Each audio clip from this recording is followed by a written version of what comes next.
আল্লাহর নবী সাল্লাল্লাহু আলাইহি ওয়া আলিহি ওয়াসাল্লাম জনাবে মুহাম্মদুর রাসূলুল্লাহ দুনিয়ার জমিনে তিনি হলেন খাতামুন নবী। তিনার পরে আর কোনো নবী আসবে না। এই মুসলমান নবীর উম্মতের দল, যেহেতু কথা বলতে বড় কষ্ট লাগে, প্রতি বছর আপনাদেরকে এই সুন্নাতের কথা বলা হয়। ইব্রাহিম আলাইহিস সালাতু ওয়াস সালাম তিনি হলেন খলিলুল্লাহ, আল্লাহ রাব্বুল আলামিনের বড় পেয়ারা নবী ছিলেন। ইব্রাহিম খলিল আল্লাহ রাব্বুল আলামিনের দোস্ত। ইব্রাহিম আলাইহিস সালাতু ওয়াস সালামকে স্বপ্নের মাধ্যমে দেখানো হয়েছে, ইব্রাহিম তুমি কুরবানি করো। একবার নয়, দুইবার নয়, তিনবার যখন স্বপ্নের মাধ্যমে দেখলেন কুরবানি করার জন্য। প্রথম যখন স্বপ্নে দেখেছিল, স্বপ্ন দেখার পর কুরবানি করার জন্য ইব্রাহিম আলাইহিস সালাতু ওয়াস সালাম 100 গরু কুরবানি করে দিল।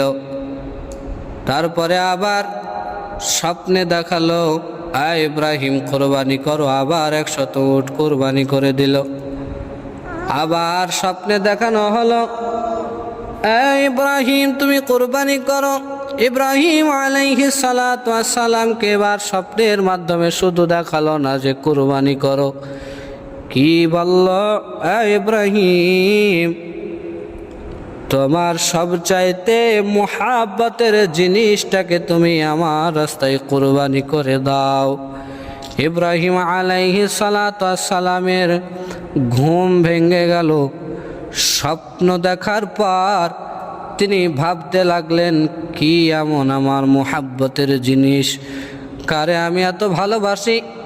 ইব্রাহিম আলাইহিস সালাতু ওয়াস সালাম মনে মনে চিন্তা করলেন, আমার মুহাব্বতের জিনিস একটাই তো এখন পাওয়া যাচ্ছে, আমার সন্তান ইসমাঈল। আপনারা সবাই জানেন ইসমাঈল আলাইহিস সালাতু ওয়াস সালামকে কুরবানি করার জন্য হযরত ইব্রাহিম আলাইহিস সালাতু ওয়াস সালাম প্রস্তুত হয়ে গেল, রেডি হয়ে গেল।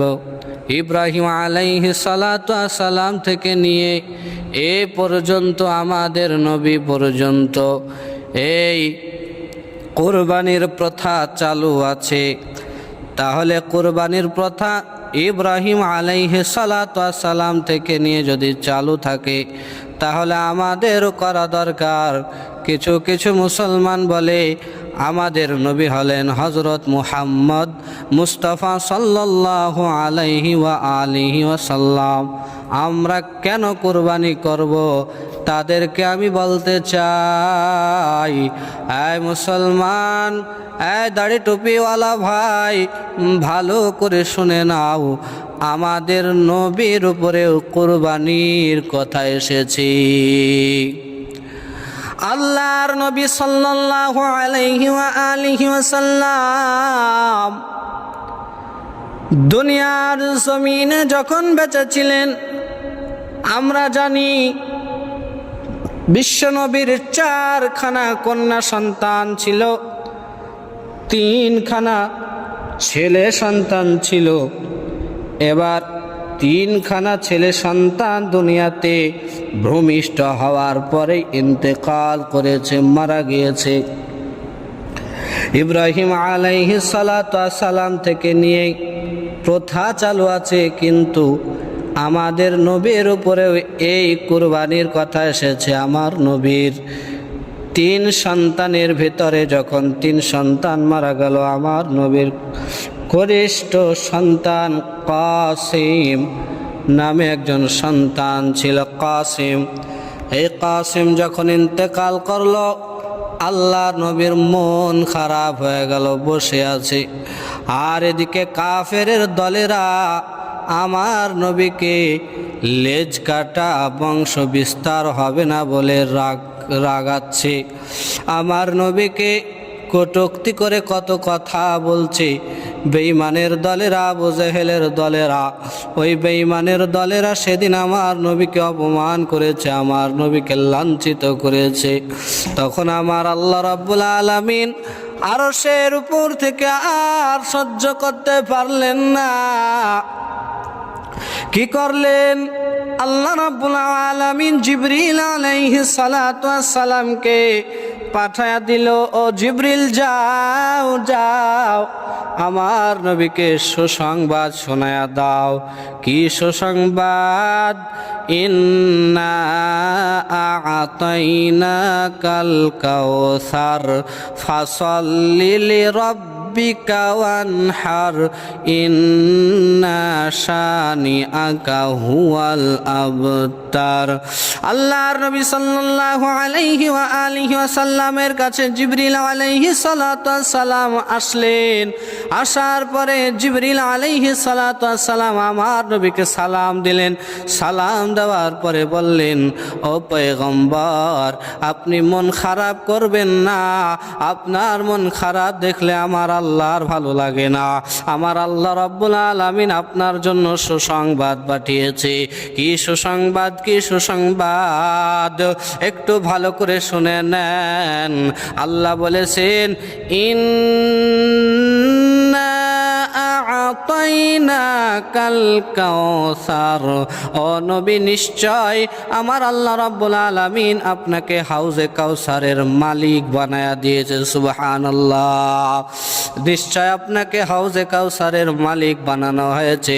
এই হাউজে কাউসারের পানি যে আপনার উম্মতকে একবার পান করাবেন, আপনার উম্মতদের আর পিপাসা লাগবে না।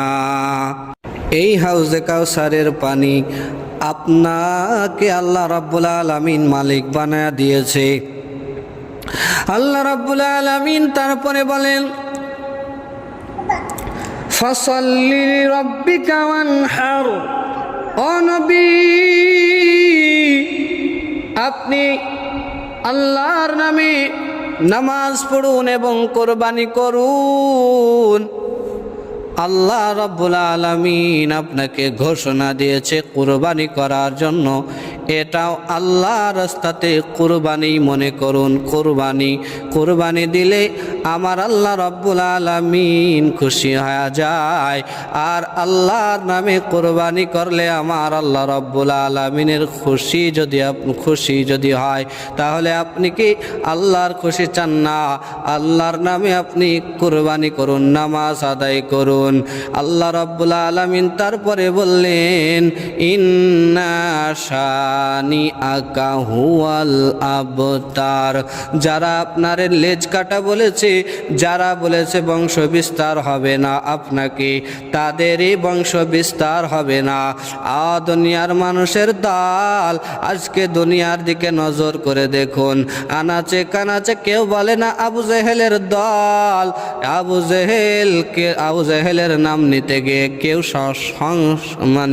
সম্মানের সাথে কেউ একবারও আবু জেহেলের নামটা নেয় না। এই বেঈমান কাফের আবু জেহেলকে অনেকে গালি দেয়, গালি দেওয়ার পরে নামটা উচ্চারণ করে, কিন্তু আমার নবীর এত বংশ বিস্তার হয়েছে, আমরাও তো আল্লাহর নবীর বংশ।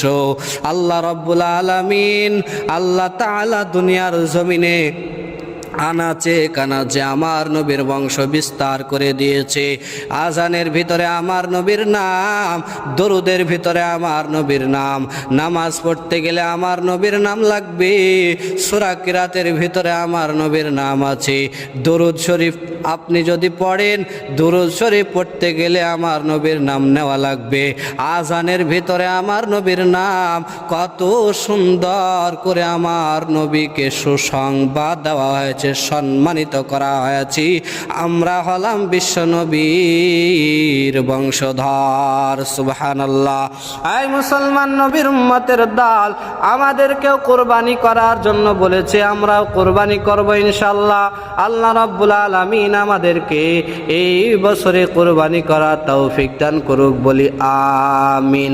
আলহামদুলিল্লাহি রাব্বিল আলামিন, ওয়াসসালাতু ওয়াসসালামু আলা سيد الأنبياء والمرسلين وعلى آله وأصحابه أجمعين يا أرحم الراحمين يا أرحم الراحمين يا أرحم الراحمين رب ارحمهما كما ربياني صغيرا اللهم أعني على ذكرك وشكرك وحسن عبادتك اللهم أعني على ذكرك وشكرك وحسن عبادتك اللهم إنك عفو تحب العفو فاعف عنا ربنا آتنا في الدنيا حسنة وفي الآخرة حسنة وقنا عذاب النار وصلى الله تعالى على خير خلقه محمد وآله وأصحابه أجمعين سبحان ربك رب العزة عما يصفون وسلام على المرسلين والحمد لله رب العالمين